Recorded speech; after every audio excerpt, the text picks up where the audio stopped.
Ассаламу алейкум. Так маалымат каналыбыздын катталуучулары, жалпы жамаат, алыстан жакындан көрүп жаткан мекендештер, бир лайк менен кирип келиңиздер, класс деген нерсени басыңыздар. Мен сиздерге адаттагыдай Ноокат шаарындагы валюта курстарын тааныштырамын. 13 июнь 2026 жыл, апта күнгө бүгүн ишемби, аптанын 6-күнү болуп калды. Саат болсо мынакей 15:44, 3-төн 44 мүнөт өттү. Мына ушул сааттардагы кечки курстарды тааныштырам. Эми бир аз шартка байланыштуу курстарды бүгүн кечирээк киргизди. Эми тааныштырып кое берейин.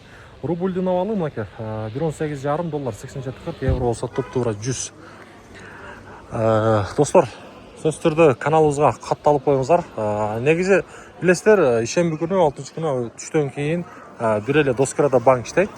Анан валютчиктер иштейт, билесиздер, обменниктер. Так, эми болсо акча алмаштыруу шерт көрсөтөйүн. Обменниктер рубльдун абалы 1.18, доллар болсо 87 сом 50 тыйын экен. Ар дайым айтам, каналыбызга сөзсүз түрдө катталып, класс деген нерсени басып туруңуздар. Бул жакта дагы рубльдун абалы 1 сом 17 тыйын экен. Акча алмаштыруучу жер. Ноокат шаары.